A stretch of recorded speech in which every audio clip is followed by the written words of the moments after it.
And all of the tethers are out here getting exposed, and they're seen as dismissible, disposable. No one wants them. That's because when these people can't speak for us, they are useless to the system, and they're going to stay useless to the system. But fam, there's a lot of things going on that delineation has shut down. And one of the main things that delineation has shut down is both of these political parties, both of these establishments, but even more so, we've been exposing everything that goes on over there. Let me tell y'all, isn't it very poetic that on this broadcast, we're exposing what we exposed this summer with the African Union? I don't think nobody's really going in and did a deep dive like we just did with all the nonsense going on with Trump pulling us out, which is good, and with all the people in the African Union trying to Afro-Latino and all that stuff, and we canceled all of that, dismissed. But however, another thing that we exposed was those braiding shops. Yeah.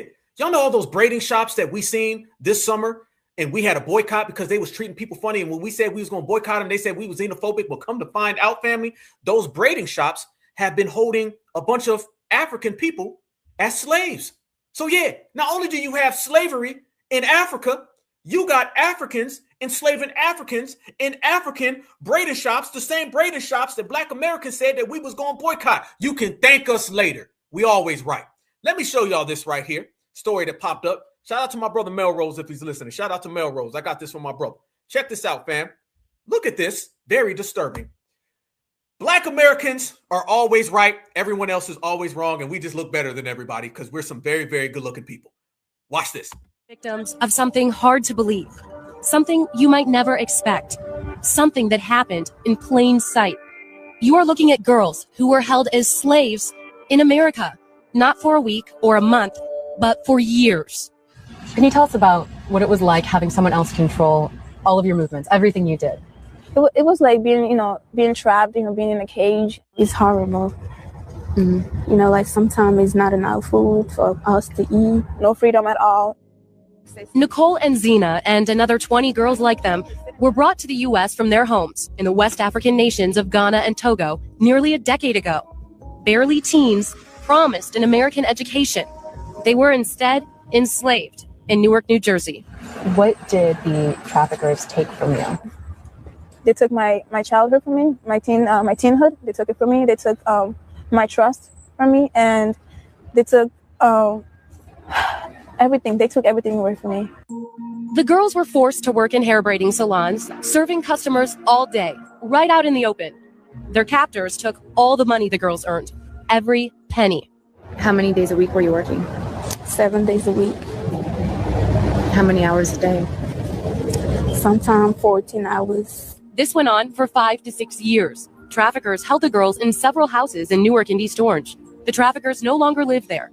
This is the neighborhood where these girls were being held, and just look at it. Manicured lawns, nice houses. It looks like any neighborhood in America, and it definitely doesn't look like a place where you'd expect to find slavery.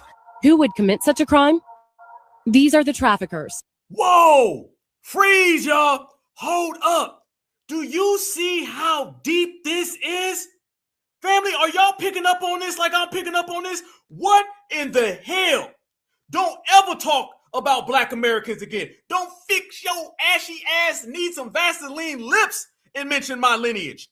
Y'all got an obsession with slavery that needs to be studied.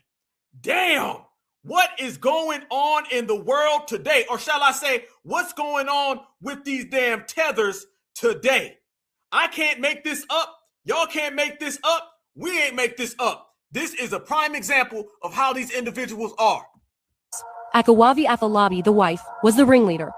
Lasisi, the husband, and Derek, the son, were accomplices, according to court documents and law enforcement. Why did they do it? Money. Pure and simple. Stop. Money. Pure and simple. Just the same way you want our reparations. Money. Pure and simple. Our tangibles. Money. Pure and simple. You see how they'll sell each other out for $1?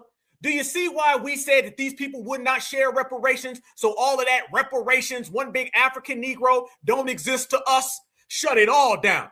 Family, you want to talk about a backstabbing culture? You want to talk about people who sell each other out? They are enslaving each other everywhere. We can now include Africans enslaving Africans in America.